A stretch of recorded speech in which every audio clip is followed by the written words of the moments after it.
यशोमती मैया के नंद लाला।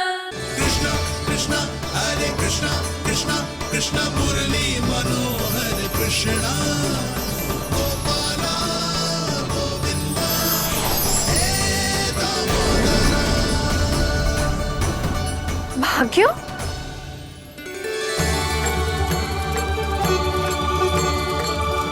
कान्हा, एक तो चोरी की और ऊपर से मूर्ख बना के भागो। ये ठीक ना है, मुझे यशोदा जीजी को बताना ही होगा, और वो भी इसके घर पहुंचने से पहले।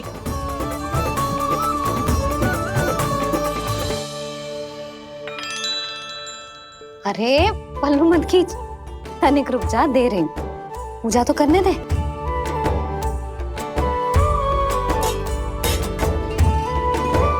ले, अब जितना मन करे उतना प्रसाद खा।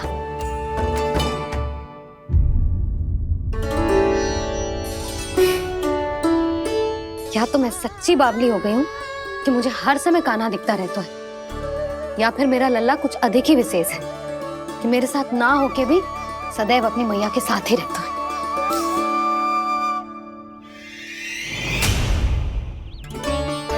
आज तो कैसे प्राण बचे, नारायण ही जानते हैं।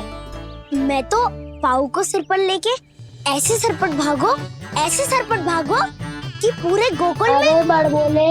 इस समय तो बड़ी बड़ी मत हाको। पर असली लाभ तो वानर महाराज ने उठाया है। पूरी की पूरी मटकी अकेले लेके निकल लिए। ये हमारी प्रतीक्षा कर रहा था ताकि हम माखन बांट सके। हमारे साथ ना दाऊ, उनके साथ।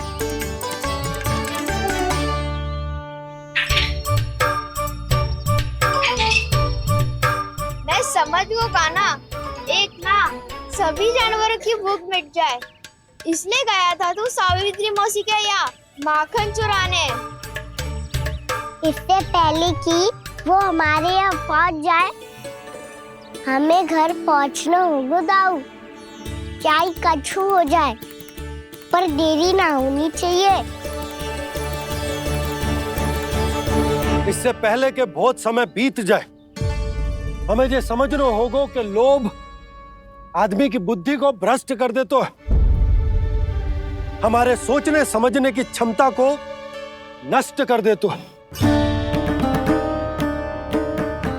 बहुत समय पहले की बात, एक साधु था।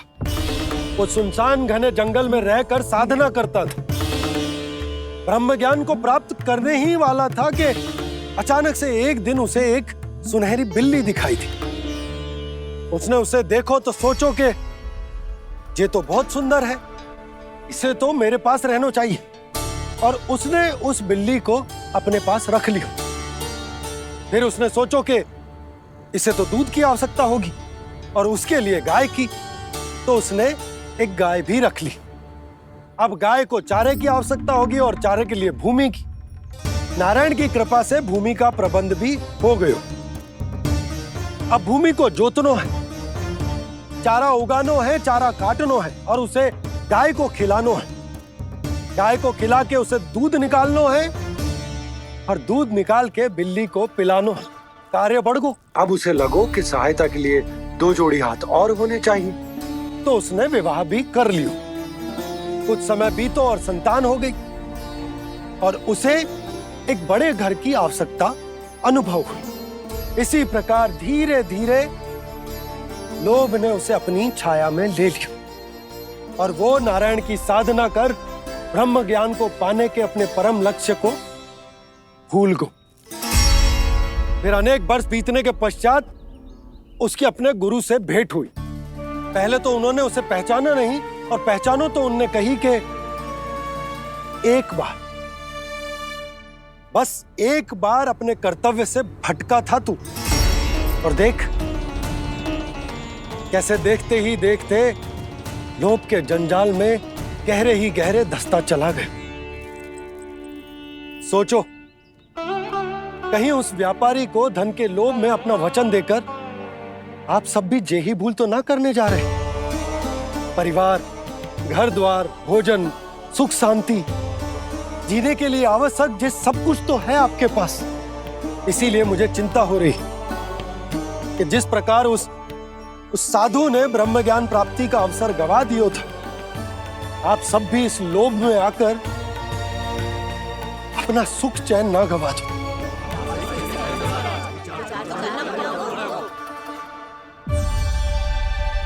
लग तो है बात सबको समझ आ रही है।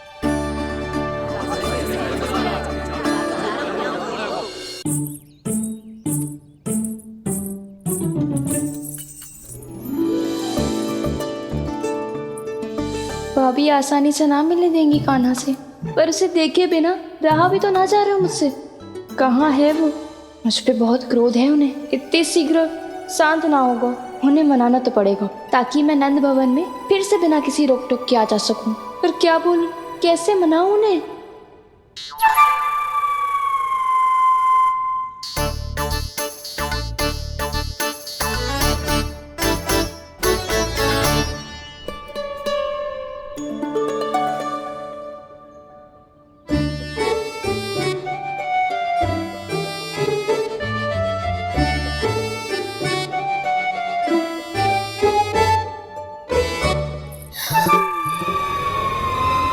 वाह, जिसने मेरे लल्ला पर चोरी का आरोप लगायो, वो ही आज मेरे घर में चोरी चोरी प्रवेश कर रही है। नाना भाभी, ऐसी कोई बात ना है, मैं तो बस ये देखने आई थी कि जसोदा भाभी का क्रोध शांत हुआ कि ना?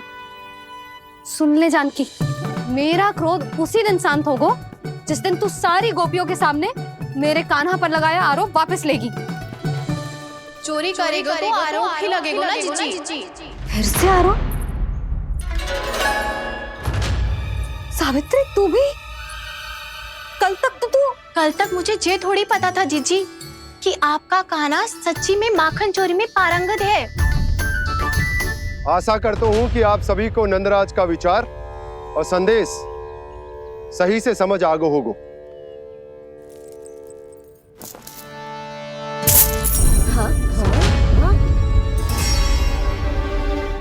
सिक्कों की खनक बता रही है कि पोटली कितनी भारी है। एक ही दिन में कितनों धन पा गई जे। हमें भी इससे अधिक धन अर्जित करना होगा, तभी तो हम अपने उज्जवल का भविष्य उज्जवल कर पाएंगे। पहली बार कछु बुद्धि की बात की है तूने। नंदराज, हमारे मन में आपका बहुत सम्मान है, पर हम जो करना चाह रहे हैं वो लोभ ना है, वो तो विकास है। हाँ नंदराज, हम अपना और अपने संतानों का भला बुरा सोचे बिना कब तक अपना जीवन इस प्रकार जीते रहेंगे? फिर पिछले 4 वर्षों से हमने आपको कर भी तो ना दियो है। मुझे तो लगता है कि नंदराज की बातों पर शांति से सोच विचार के बाद ही कुछ निर्णय लेना चाहिए। ऐसा मौका बार बार ना तो। नहीं, हमें सोच विचार कर निर्णय लेना है सबने।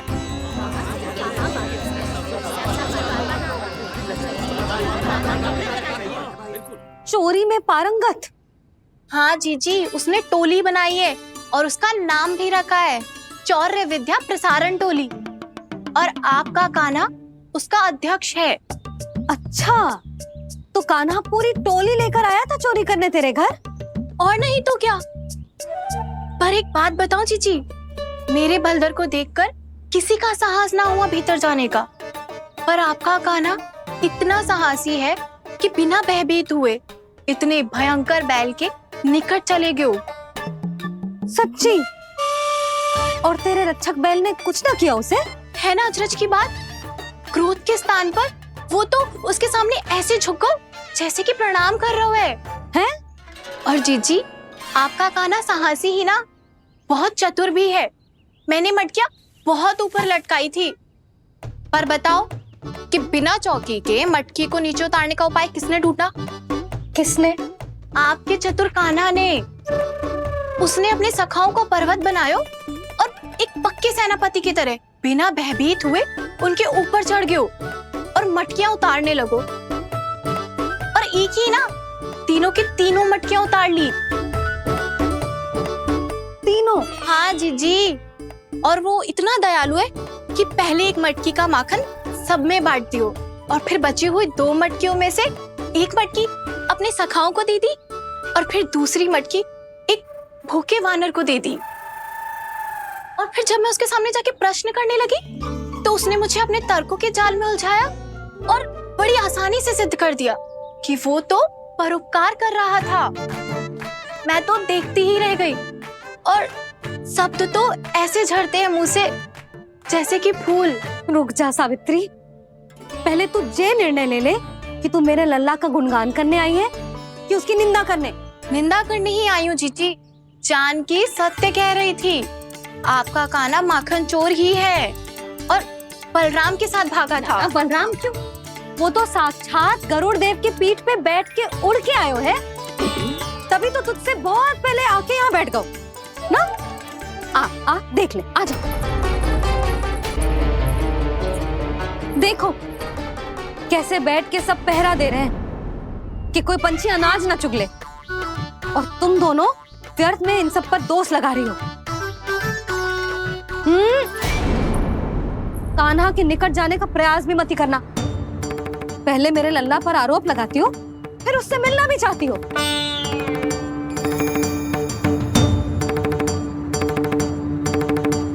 पर जीजी चोरी, अरे उसे तो चोरी का अर्थ भी ना पता होगा। तुम दोनों को नारायण का भय भी ना है क्या?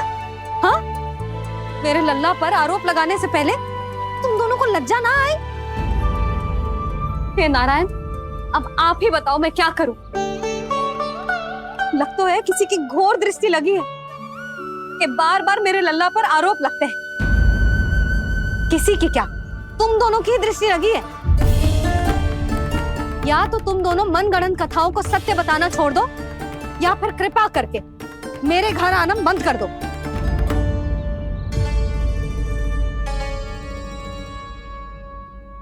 अब दोनों मुंह क्या ताक रही हो? हाँ, जाओ यहां से। और तुम दोनों नंद जी की सभा में क्यों ना गई? हाँ,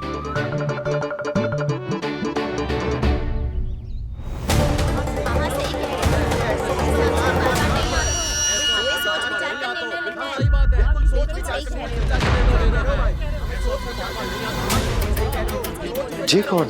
पहले तो कभी ना देखो इसे।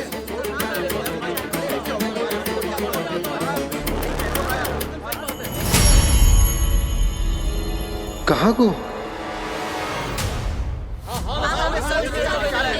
बस करो।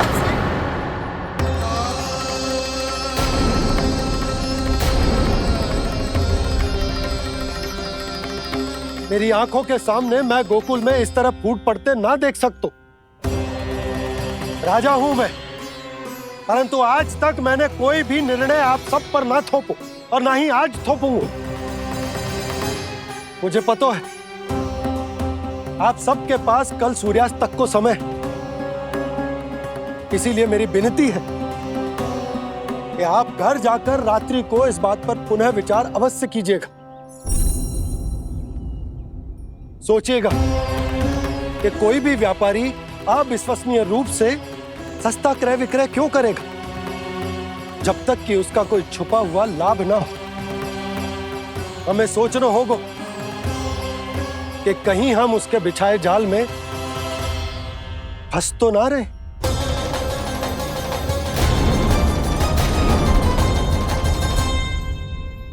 बच गए भैया, जैसे तैसे ही सही, पर समय से पहले पहुंच ही गए हो। सावित्री मौसी कनेक सी बात को इतना बड़ा चढ़ा के बोल रही थी जितना उज्जवल भी ना बोलतो।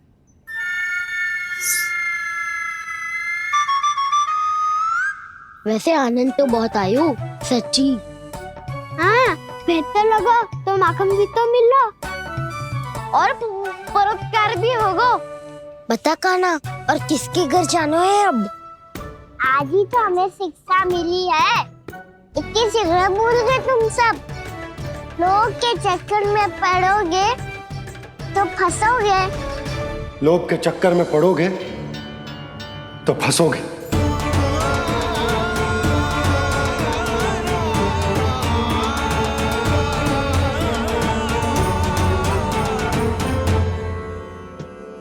चोर चोर कह रही है मेरे निर्दोष से बालक को।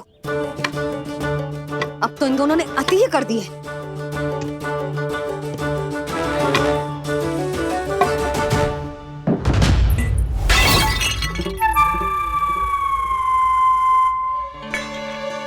से भी अभी फूटना था।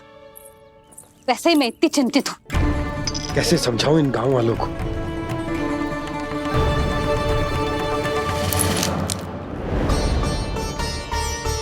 कोई समझने को तैयार ही ना है।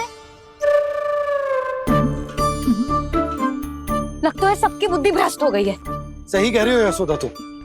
मुझे तो लगता है कि सोचना समझना ही छोड़ दिया सबने। अनेकों तर्क देके समझा दियो, सिद्ध कर दियो, पर इनकी मोटी बुद्धि में कछु आता ही ना है। यशोदा तुम तो तर्क की कह रही हो, मैंने तो उदाहरण देकर समझाने को प्रयास किया, पर अपनी बुद्धि के आगे कछु ना समझ में आ रहा इन गांव वालों को। क्या सारे के सारे गांव वाले मेरे लल्ला पर आरोप लगा रहे हैं? जी क्या कह रही हो तुम? मैं तो गांव वालों की बात कर रहा हूं जो नारायण के नाम पर वचन देकर उस अपरिचित व्यापारी को अपने दूध, दही, घी, माखन सब देने को तैयार है। लो कर लो बात। मैं गोपियों की बात कर रही हूँ जो लल्ला पर माखन चोरी का आरोप लगा रही हैं। और आज तो सावित्री ने भी लल्ला को माखन चोर कह के पुकारो है।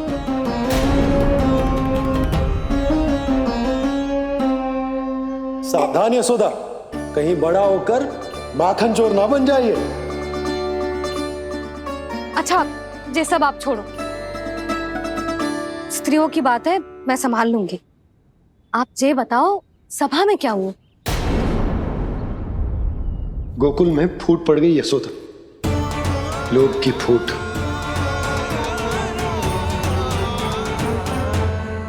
अरे रुको रुको रुको, व्यापारी जी रुकिए रुकिए। नंदराज ने प्रयास तो बहुत किया था व्यापारी जी, पर कुछ व्यक्तियों को छोड़ करके किसी के कान पे जूं तक नहीं रेंगी। इसका अर्थ फूट पड़ चुकी है लोभ की वजह से। बहुत ही शुभ समाचार लाए हो गुप्तचर। अब शीघ्र ही दिखेगा लोभ का चमत्कार।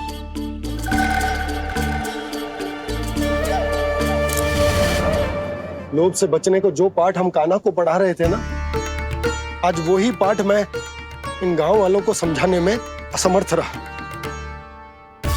आप चिंता मत ही करो जी, धीरे धीरे सब ठीक हो जाएगा। तब तक बहुत देर हो जाएगी यशोदा। ये गोकुलवासी मेरे अपने, उन्हें अपनी आंखों के सामने मैं भूल करते ना देख सकता। वो सुलक्षणा, वो उस व्यापारी के प्रभाव में आ गए, और शंकरी मौसी और सुमति भी सुलक्षणा के मार्ग पर ही चल रही। कान खोल के सुन ले बहू, आज से घर में दूध पीनो बंद, दही खानो बंद, और माखन तो बिल्कुल ना खानो। पर मैया, पर किंतु परंतु कुछ ना सुननो मुझे। सुलक्षणा की जैसे धनवान बननो है कि ना?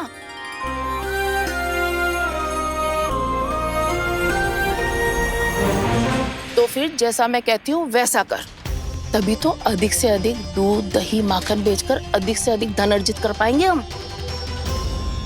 सुलक्षणा को उस व्यापारी की तरह धनवान बनना है और शंकरी मौसी को सुलक्षणा की तरह। ऐसे तो पूरा गांव ही लोभ में पड़कर कल उस व्यापारी के पास पहुंच जाएगा। अब तो फिर स्त्रियों को मुझे अपने ढंग से समझाना पड़ेगा। अब गोकुल वासियों को चाहे कोई भी कितना भी समझा ले, बुझा ले, ज्ञान बांटे, उन्हें केवल एक ही भाषा समझ में आएगी, लोभ की भाषा। लगता है आपके पास बहुत उत्तम योजना है व्यापारी जी। सब झटक लूंगा।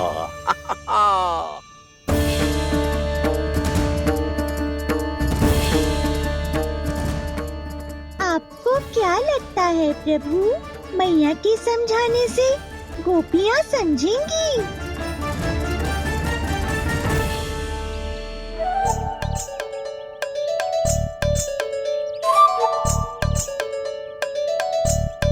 कान्हा, और कितनी प्रतीक्षा करवाएगो? अब बता भी दे, माखन चुराने किसके घर जाना है? इतना आसान ना है निर्णय करना। समय लगता है, सोच विचार करना पड़ता है, पर ये निर्णय किया कैसे जाए पता है मुझे। लगता है ये निर्णय करना पड़ेगा कि बचना कैसे है।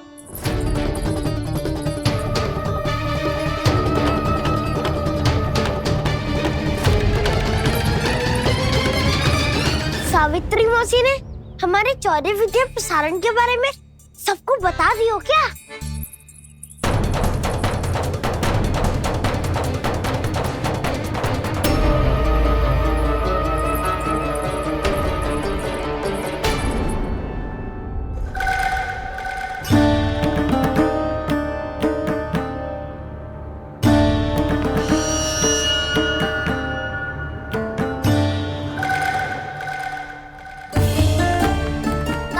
शीघ्र आओ, छोटी माँ बुला रही है।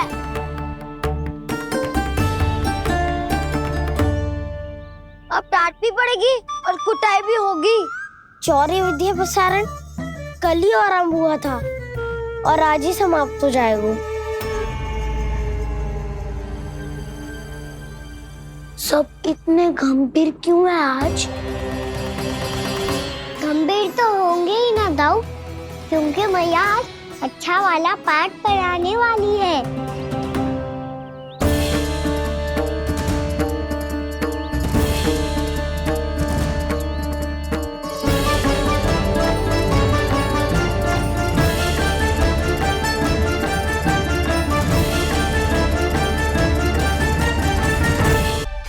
चलो आओ बैठ जाओ।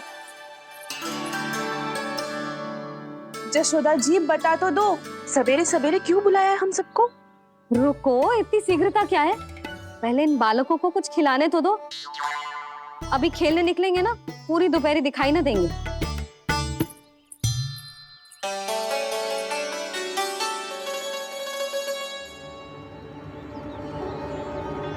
मैया देखो ना, कैसे अपने आभूषणों का दिखावा कर रही है जी सुलोचना। चिंता मत कर बहू, शीघ्र ही हम इससे अधिक आभूषण और इससे अधिक उत्तम वस्त्र पहन के घूमेंगे। ये देखो, तुम दोनों के लिए क्या बनाओ है मैंने। पूरे गोकुल में प्रसिद्ध मेरे पेड़े। चलो लो। यशोदा, ये तो बहुत सारे हैं। हाँ जशोदा जी, इतने सारे तो मैं भी ना खा पाऊं। क्यों दृष्टि लगा रही हो सुलक्षणा? बढ़ती आयु के बालक हैं, खाने दो इन्हें। तुम सब कछु मत सुनना, जी भर के खाओ। लेगा ना?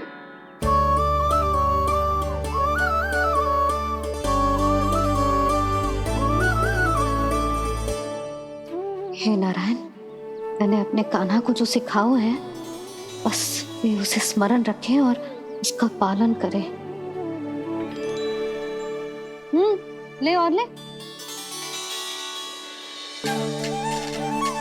ले ले।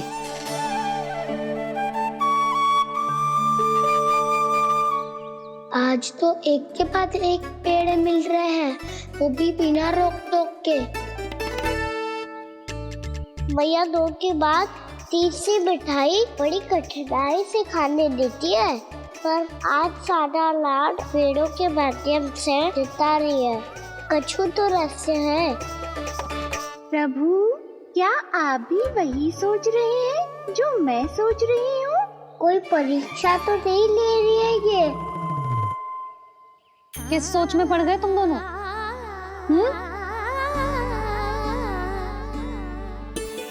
खाओ ना।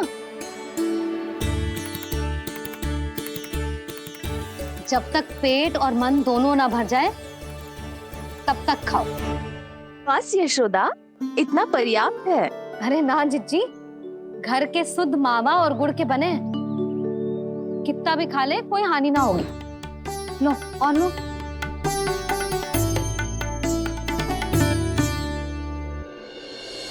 प्रभु, परीक्षा ही है ये। ये तो खाए जा रहा है। कहीं मेरी दी हुई सीख भूल तो ना खाओ, सारा खेल बिगड़ जाएगा। सदैव स्मरण रखियो लल्ला, लोग बहुत भयानक होते हैं, बहुत भयंकर।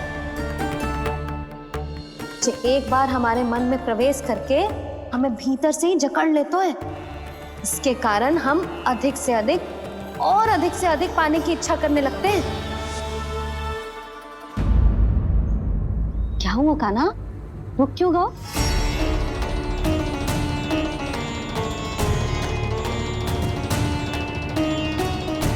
आपने तो सिखाया था मैया, जितनी आवश्यकता हो उतना ही लेना चाहिए, लोभ कभी ना करना चाहिए। बहुत बुरा राक्षस है लोभ।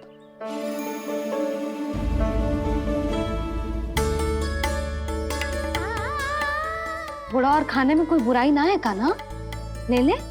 ना मैया, लो मैं अधिक खाऊंगा तो फिर पेट पकड़ के बैठना पड़ेगा।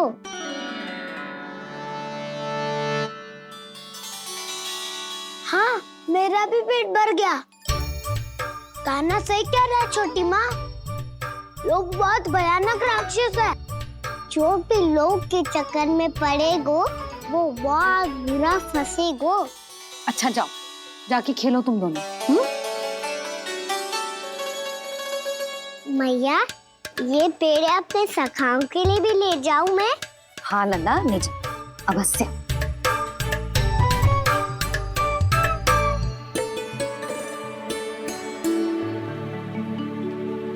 देखो, जो बात इन नन्हे से बालकों को भी समझ में आ रही है, वो तुम सबकी समझ क्यों ना आ रही?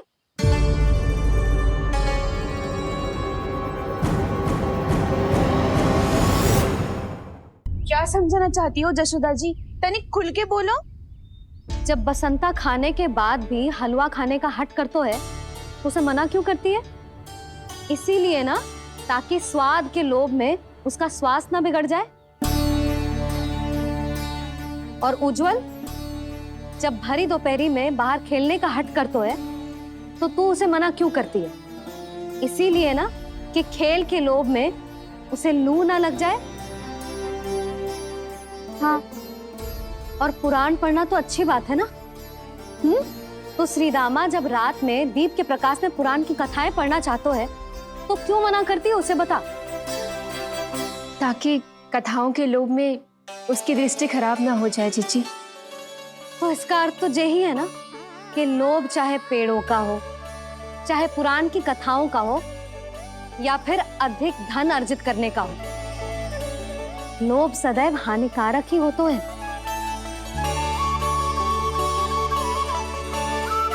जे बात तुम ही सब ना समझोगी, तो अपने बालकों को कैसे समझाओगी? बोलो। हम सबकी मैया यहाँ क्यों आई है? डांट पड़ी क्या? चौरी विद्या प्रसारण टोली के बारे में सबको पता चल गो क्या? चिंता के चने चबाना छोड़ो और ये पेड़े खाओ। भीतर और भी गंभीर समस्या पे चर्चा चल रही है। कैसी समस्या? लोग की भयानक राक्षस की समस्या। व्यापारी जी, नंद जी ने कल सभा बुलाई थी और आज रानी यशोदा जी ने सारी स्त्रियों को अपने घर पे बुलाया है। तो आपको नहीं लगता कि हमें कुछ करना चाहिए? करना तो चाहिए गुप्तचर। सबसे पहले हमें हाट जाकर गोकुल वासियों की प्रतीक्षा करनी चाहिए। सूर्यास्त से पहले वो सारे मूर्ख वहां आने वाले हैं, मेरे सामने नारायण के नाम का प्रण लेने। उन्हें चाहे कोई भी कितना भी समझा ले बुझा ले, उससे कोई अंतर नहीं पड़ेगा गुप्तचर। हमारा वास्तविक धन क्या है? दूध, घी, दही, माखन, यही ना? हाँ, तो श्री नारायण की कृपा से तो हमारे पास इसकी कोई कमी ही ना है। तो हम सब तो पहले से ही धनवान हुए ना। तो फिर जे गौधन अपने परिवार और संतान में बांटने के बाद जो भी बचतो है, वो तो हाट पे बिखी जातो है ना। तो फिर मथुरा के किसी अपरिचित व्यापारी के साथ माथा फोड़ने की क्या आवश्यकता है? जशोदा जी, हम आपकी और नंदराज की चिंता समझते, पर इसकी कोई आवश्यकता ना है।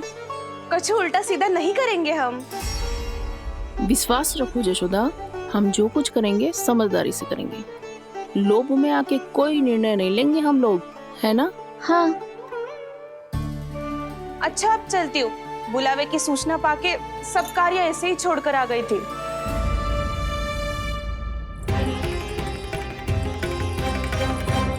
अब किसको घेर लियो? लोभ के भयानक राक्षस ने। ये तो तभी पता चलेगा जब वो सब बाहर आएंगी। तब तो सबको बहुत ध्यान से देखना पड़ेगा।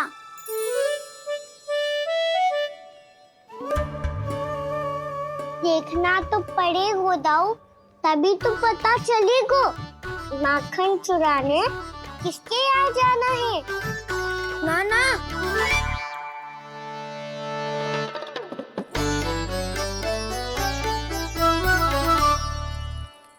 लोग का राक्षस तो उनके पास दिख ना रहा है।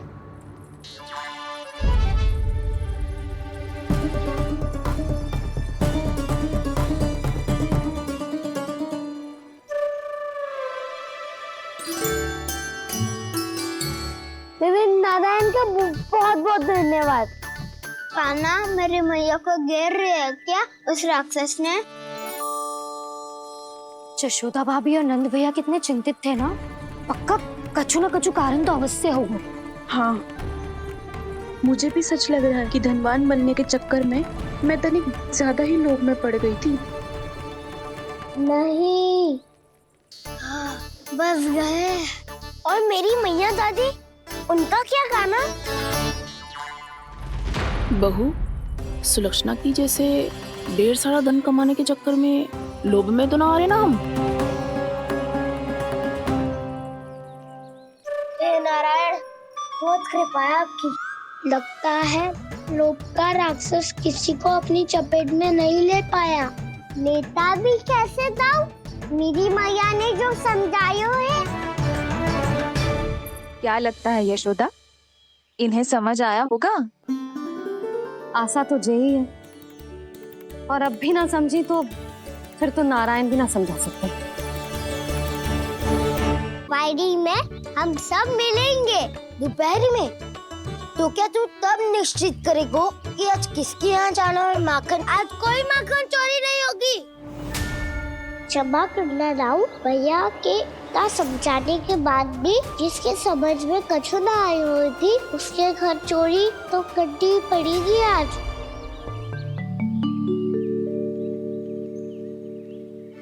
व्यापारी जी, सारी स्त्रियां एक साथ यहीं आ रही हैं।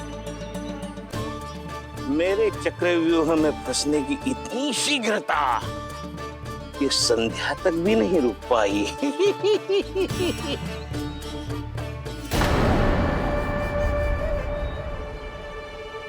पर ये आपके तरफ ध्यान क्यों नहीं दे रही हैं? लगता है गोकुल की रानी ने इनको पाठ पढ़ा ही दिया। अब आपको ही कुछ करना होगा व्यापारी जी। करूंगा, अपनी चाल सबसे अंत में चलूंगा, किंतु अभी उनके लिए एक घोषणा ही पर्याप्त होगी। तुमने सबको सूचित तो कर दिया है ना कि सबको अग्रिम धनराशि मिलेगी, वो भी दूध, दही, माखन, घी बेचने के बाद नहीं, वो पहले ही मिला करेगी। वो भी केवल एक दिन की नहीं, पूरे सप्ताह की। मैं बिल्कुल सही कह रही थी। जशोदा जी और नंदराज व्यर्थ चिंता कर रहे थे। यदि इन व्यापारी जी के मन में कोई मैल होता तो जी अग्रिम धनराशि थोड़ी ना देते। बात तो तुम सही कह रही हो सुलक्षणा।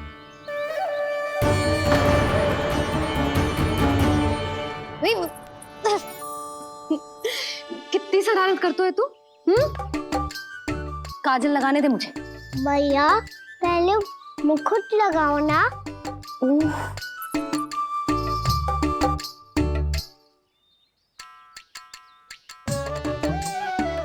और मेरी मुन्नी? हाँ हाँ, रुक जा। ले बस, होगा प्रसन्न? भैया, मैं ना चाहता मैं ऐसे फिर से भूल जाऊं। नहीं तो कड़ी धूप में इसे लेने वापस लौटना पड़ता है।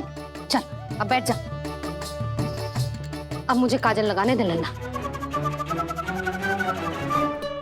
भैया इतना सारा काजल मत लगाओ, छोटा सा बालक लगता हूँ मैं। आहा, नखरे तो देखो, इतना सज धज के तो तेरे बाबा भी ना जाते बाहर, दृष्टि लग जाएगी लल्ला।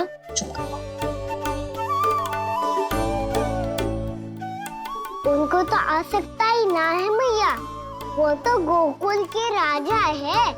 वैसे भी मुझे भी कम मत समझो, मैं भी राजा हूँ अपनी टोली का। कौन सी टोली? अपनी। ये क्या कर रहे हैं प्रभु? बता, कौन सी टोली?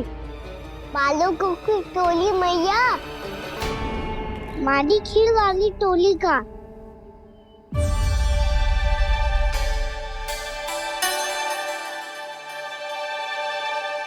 क्या हुआ जी? देखो जी, आप इतनी चिंता मत ही करो। आप गोकुल के राजा हो और जे बालकों की टोली का राजा है, तो मैं भी जसोदा हूँ, मैं कोई कम थोड़ी ना हूँ।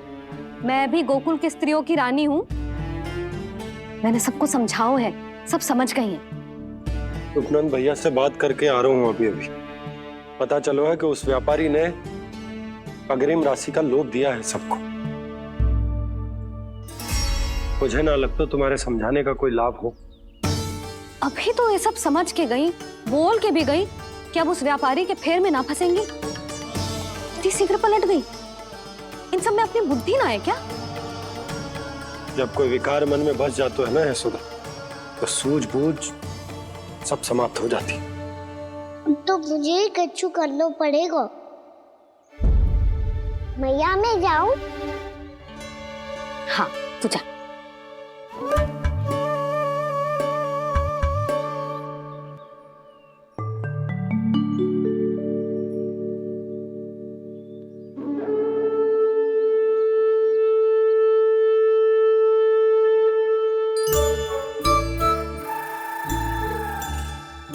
बहुत बड़ी समस्या हो गई है सखाओ। कैसी समस्या? लोक का भयानक राक्षस कहीं ना गयो, वो अभी भी यही है। मुझे पता था, और इसका सबसे अधिक प्रभाव तो मेरी मैया और दादी पर ही हुआ है। तुम सच कह रहे हो उज्जवल? हाँ। अरे कछु ना बलदाऊ, जे बड़ बोला तो ऐसे ही बात करते रहेगा बड़ा चढ़ा के। बड़ा चढ़ा के नहीं बोल रहा हूँ मैं। आज से घर पे दूध दही माखन घी सिर्फ एक बार ही मिलेगा। पर क्यों? ताकि अधिक से अधिक दूध दही माखन घी बचाकर उस व्यापारी को 2 गुना मूल्य पे बेचा जाए। इतने से तो काम ना चलेगा। उस सुलक्षणा से, और मैं तो कहूँ सुलक्षणा से ही क्यों, पूरे गोकुल में सबसे अधिक धनवान बनना है तो और माखन जमा करना पड़ेगा। हाँ मैया, लाओ मैं इसे ऊपर रख देती हूँ। चोरी चुपके से खा तो ना जाएगी ना? तेरी घबराहट बता रही है कि घर से निकलने से पहले तूने थोड़ो माखन तो खाया है। सच्ची बोल। ना मैया, मैं क्यों माखन खाऊंगी? मैं भी तेरी मैया हूँ लाली, माप के रखो तो मैंने।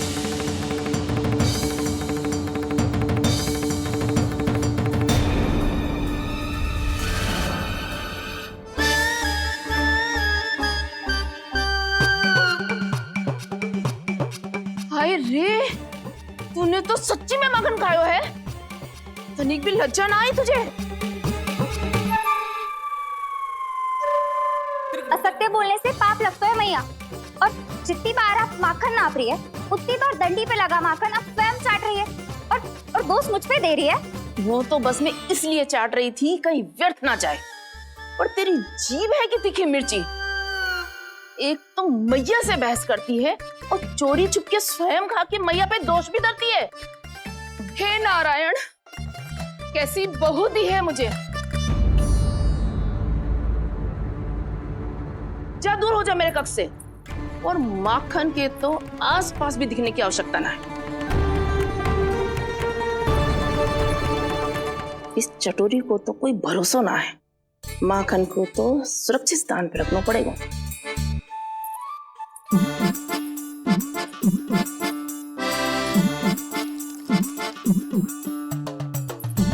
यदि बहू ने अब मटकी उतारने को प्रयास किया तो अचानक पानी गिर जाएगा और घबरा के वो चिल्लाएगी और मुझे पता पड़ जाएगा। मैया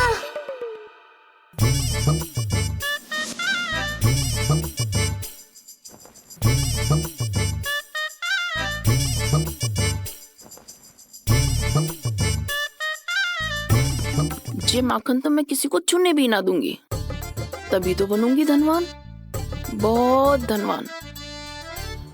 मैया माखन बेचने कहीं अकेली ना निकल जाए। ये तो पता भी ना चलने देगी कि कितना धन मिलो है। इन्हें अकेली धनवान ना बनने दूंगी मैं भी बनूंगी धनवान, बहुत धनवान। पहले तो जब चाहे तब भरपूर माखन खा सकता था, पर अब दोनों तो ऐसे संभाल के रखती हैं कि जैसे माखन की मटकी ना स्वप्न का कलश हो। मेरे यहाँ भी ऐसा ही हो रहा है। नारायण का बहुत बहुत धन्यवाद। नंद जी और जशोदा जी की बातों में आने से पहले ही सत्य का पता चल गया।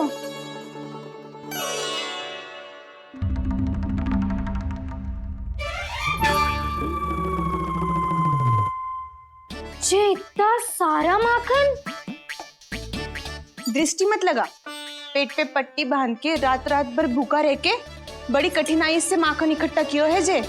तो क्या आपने निर्णय ले लियो है कि आप उस व्यापारी को वचन दे दोगी? अरे जब द्वार पे साक्षात लक्ष्मी जी हो तो द्वार बंद ना करते बावली। तू अभी छोटी है, मैं तो कहती हूँ तू भी अपने भविष्य के बारे में अभी से सोचना आरंभ कर दे। कटौती तो मेरे घर पे भी आरंभ हो गई है काना। वो मैया ने कहा है या दूध चाहिए या दही चाहिए या माखन चाहिए, जो भी चाहिए एक ही बार मिलेगा।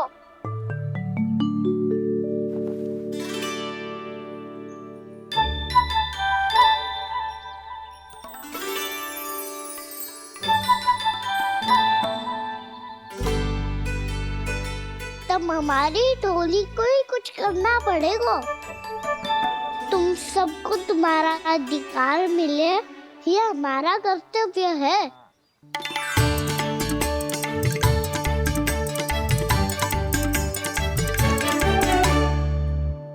अब हम कछु ना कर सकते यशोदा। यदि अब मैंने उन्हें रोको तो उन्हें लगेगा कि मैं उनसे उनकी उन्नति का अधिकार छीन लूं।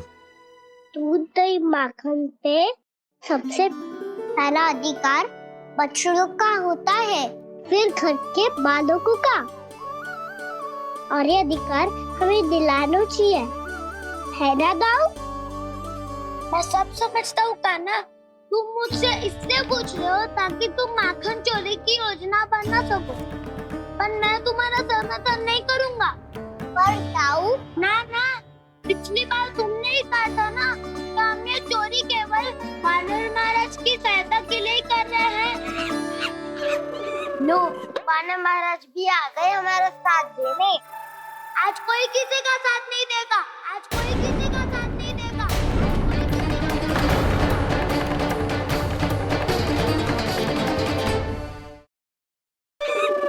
लो, वानर महाराज भी आ गए हमारा साथ देने। आज कोई किसी का साथ नहीं देगा।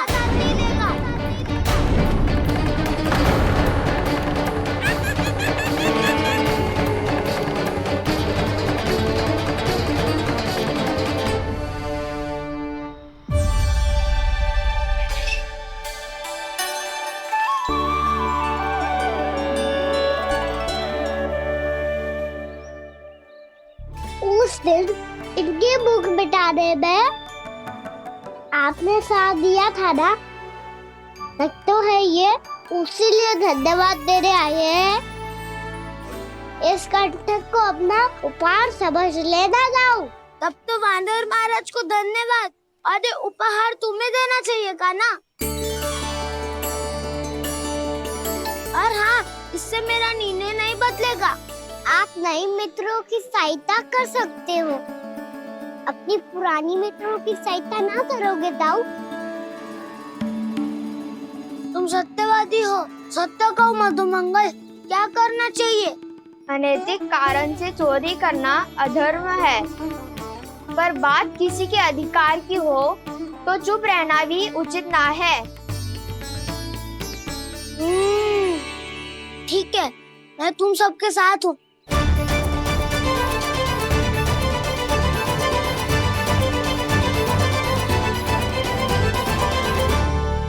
देखो जी, इन भोले भाले बालकों को ये भी ना पता कि इनके मैया बाबा कितनी बड़ी भूल करने वाले हैं।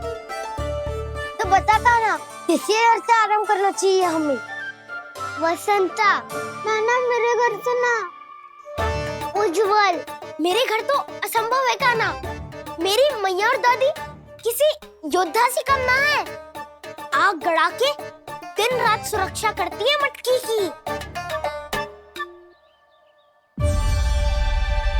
लल्ला मुरली इधर ही छोड़ गए, मैं देख के आती हूँ जी। इतनी गंभीर चर्चा चल रही है और यशोदा को खाना की मुरली की पड़ी। पर किसी ना किसी के घर से तो आरंभ करना पड़ेगा।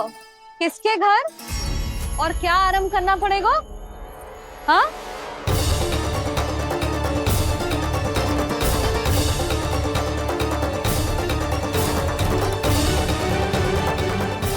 बोल मधुमंगल। सत्यवादी से मत पूछो भैया, ये तो सारा रहस्य खोल के रख देगो।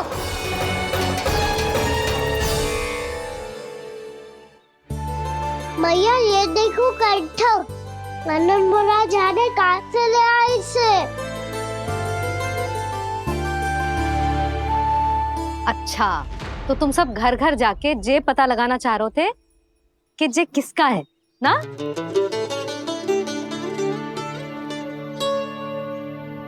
स्वर्ण का तो ना लग रहा है, पर हाँ, किसी की वस्तु है तो उसे लौटाना तो पड़ेगा ही। मैं बताती हूँ तुम सबको किसके किसके घर जाना है। यहाँ से निकलते ही पहला घर आएगा सरजू का, फिर आएगा बिरजू का घर, फिर दीक्षा, फिर राम प्यारी और फिर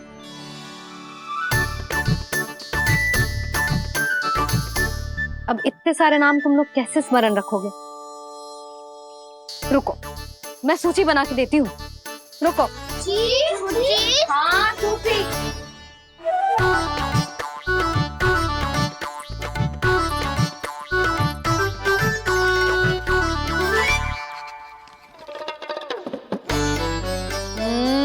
व्यवधान मत ही डालो, किसी का नाम भूल गई तो? जाने अनजाने ताई जी भी शौर्य विद्या प्रसारण टोली की सदस्य बन गई है आज।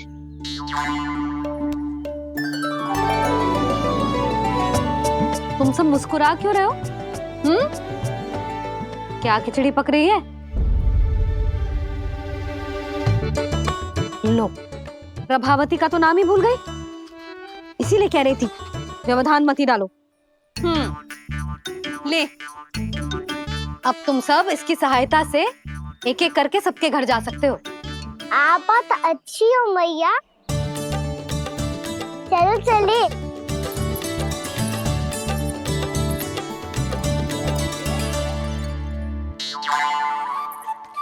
अरे, अब आप कहाँ चल दिए? ऐसे हाथ पर हाथ धरे ना बैठ सकते हो यशोदा। उपनंद भैया से चर्चा करने जा रहा हूं, हो सकता है कोई उपाय सूझ जाए।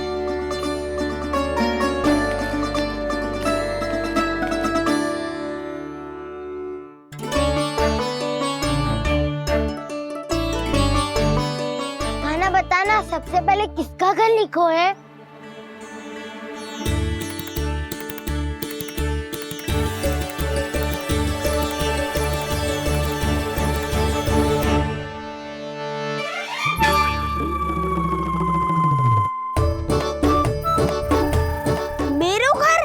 भैया का आदेश से उज्जवल, सूची का पालन तो करना ही पड़ेगा।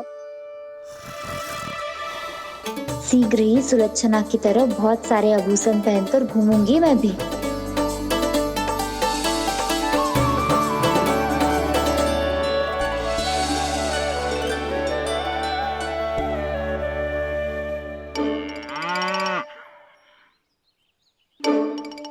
अब क्या हुआ काना?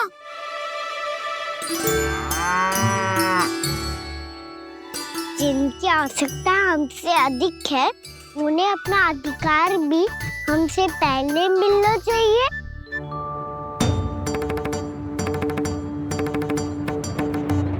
कृष्णा कृष्णा हरे कृष्णा कृष्णा कृष्णा मुरली मनोहर कृष्णा गोपाला गोविंदा हे दामोदरा। कृष्णा कृष्णा हरे कृष्णा कृष्णा कृष्णा मुरली मनोहर कृष्णा।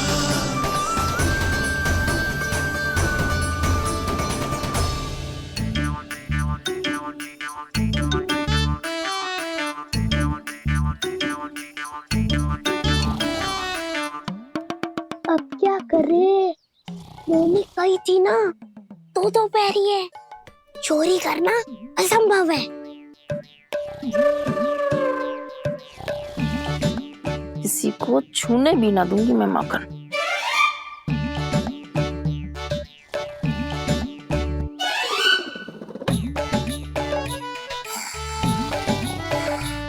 अरे दादी नींद में बड़बड़ा रही हैं। पर समस्या ये है कि सारा का सारा दूध दही माखन उनके कक्ष में है। तो फिर सबसे पहले हमें कक्ष में प्रवेश का मार्ग खोजना चाहिए। मैं वही उपाय अपनाऊंगा जो मैं मैया के साथ अपना तो हूँ। इससे पहले कि कोई पूछ जाए, जो भी तुम्हारा उपाय है वो करो।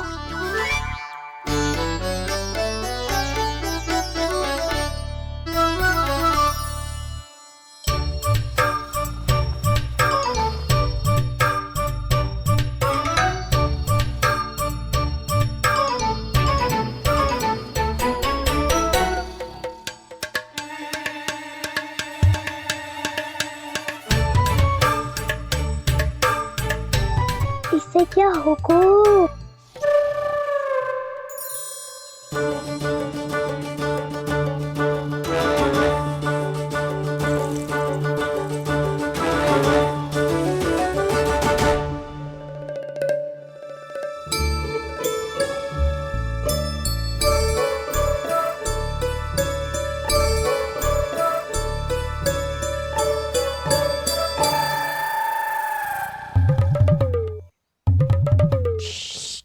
आओ।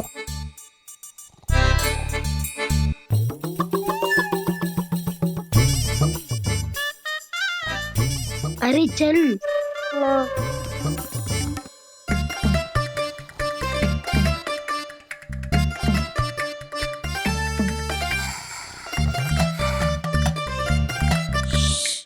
चलो।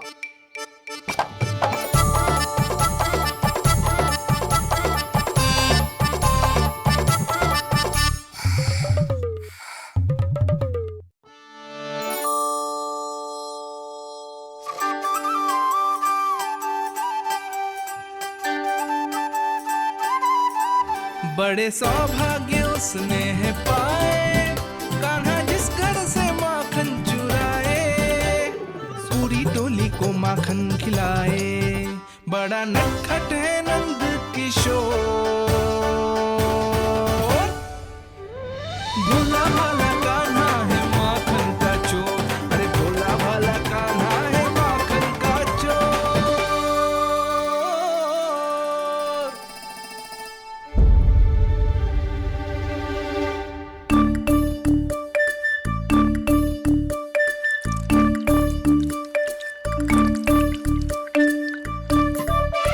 कान्हा, तुझे पीना भी ना तो देख, ऐसे पीते हैं।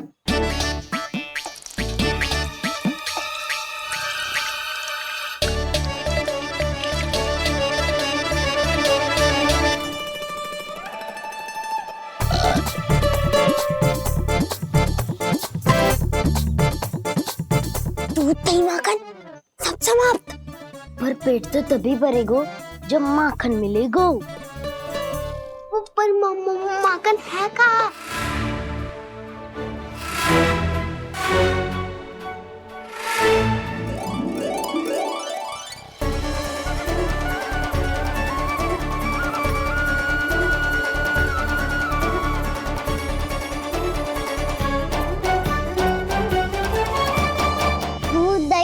के जो बलायु है ना, उसका प्रयोग करते हैं और पर्वत बनाते हैं।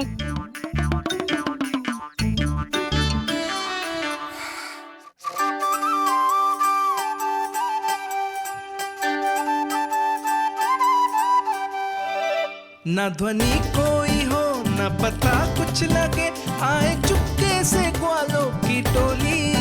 चाहे कितना बचाओ छिपाओ कहीं, सारा मक्खन ये कर जाए खाली।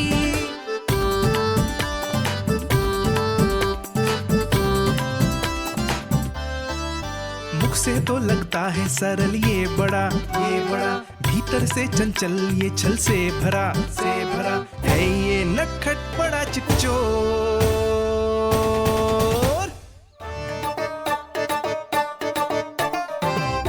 कोई हाथ भी मत लगाइयो मेरे माखन को।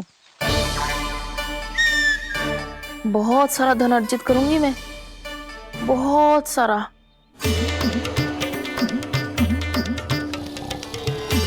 हो गयो कल्याण, मट्टी के ढक्कन में जल भरवा है। टर्निंग पे मट्टी लाए तो सारा जल तेरे दादी के ऊपर गिर जाएगा बचवन। हमारे कोलाहल से उठे ना उठे, पर जल की बूंदे पड़ते ही दादी झट से खड़ी उठ जाएंगी। दूध दही से इतना भी बनना मिला था कि अधिक देर तक पर्वत में नहीं रह पाए। जो करना है शीघ्र करो।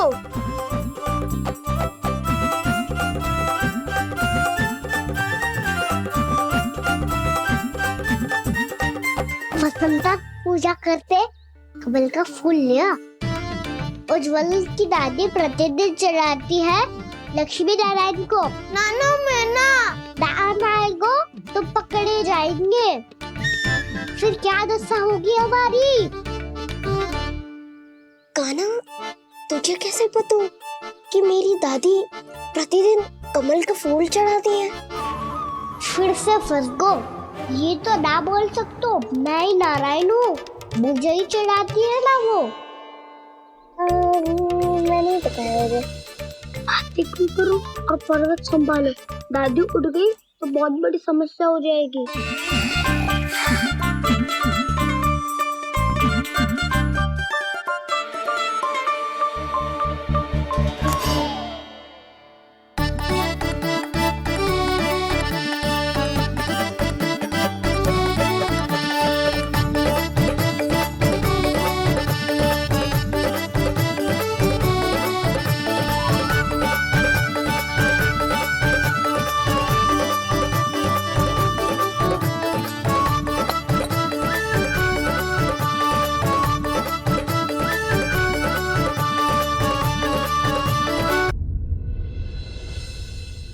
हे नारायण, मुझसे ना अपने पति की चिंता देखी ना जा रही, कुछ खा के भी ना गए।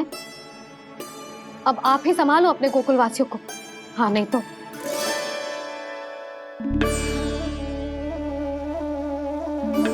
लो, इन सब के चक्कर में तो उसकी मुरली देना ही भूल गई। अब जो इतनी कड़ी धूप में वापस लौटे, इससे अच्छा मैं ही देके आती हूँ। सूची के अनुसार अब तक शंकरी मौसी के यहाँ पहुंचे होंगे सारे के सारे। आज तो प्रभु रंगे हाथों पकड़े जाएंगे।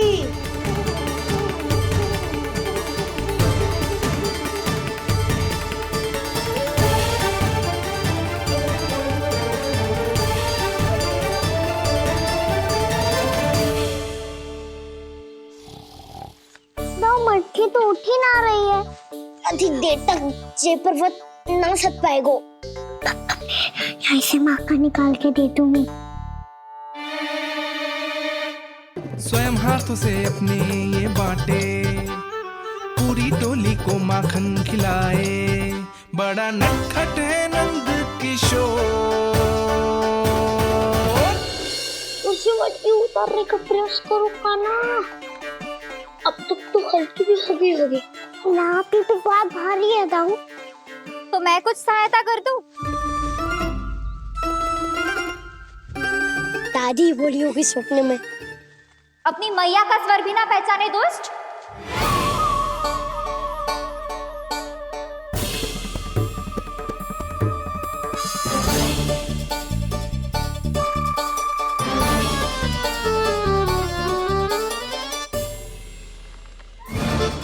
बुरे फंसे।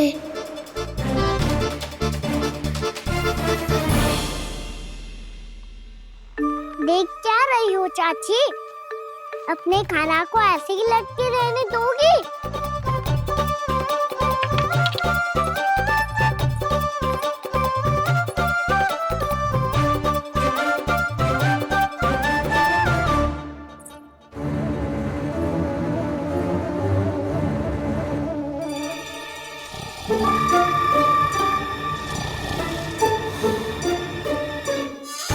अरे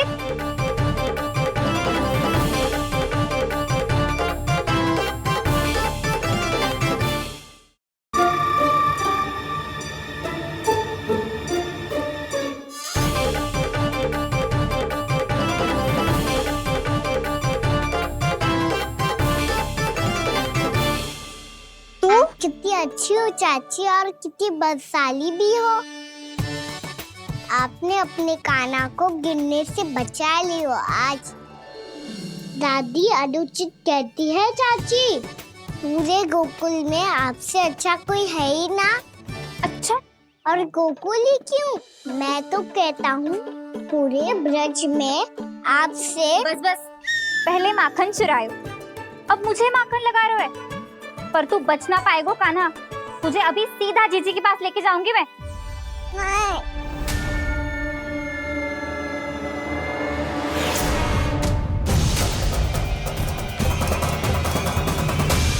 चाची, आप जानकी और सावित्री मौसी जैसे मुझ पर आरोप लगा रही हो।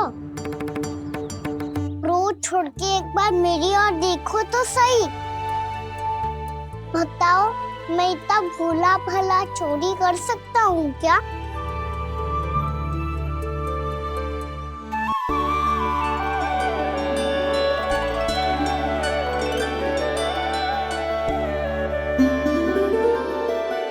मैं तो बस उज्जवल की सहायता कर रहा था चाची। उसने कही थी कि उसको आजकल माखन ना मिल तो बस इसलिए। मुझे क्यों फंसा रहे हो ना?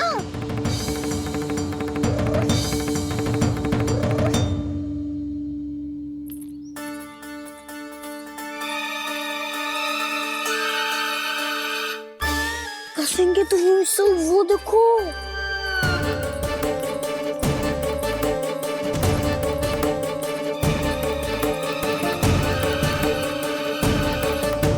आप दोनों सो रहे थे ना चाची, इसीलिए भी वो सोकर हमें अपने आप माखन निकालना पड़ो।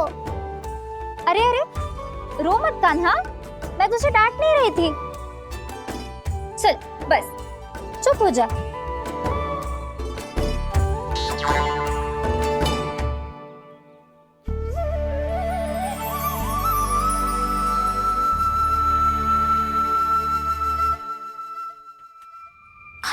कान्हा शीघ्रता कर, छोटी में आ रही है। वो माखन का पात्र जो सदैव आप मेरे लिए छुपा के रखती हो, वो मुझे नहीं दोगे चाची? माखन के उस पात्र के बारे में इसे कैसे पता चला? ना दोगी तो मैं जा रहा हूँ मैं। अच्छा रुको, मैं अभी लाती हूँ।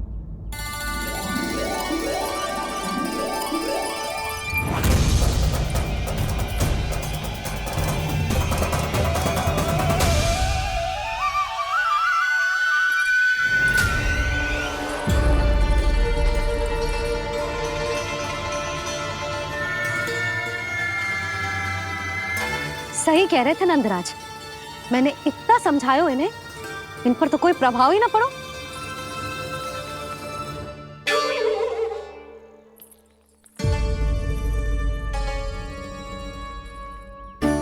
प्रभावती भी लग तो इन सब ने ना निर्णय ले लियो है।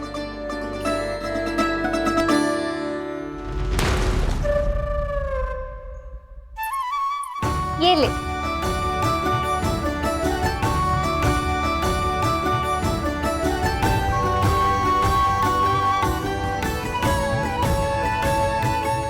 अब मैं जाऊं?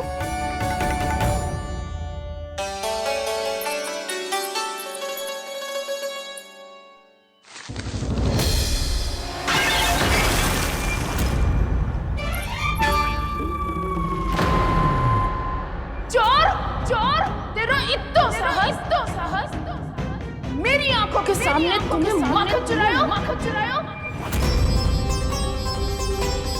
कान्हा, कान्हा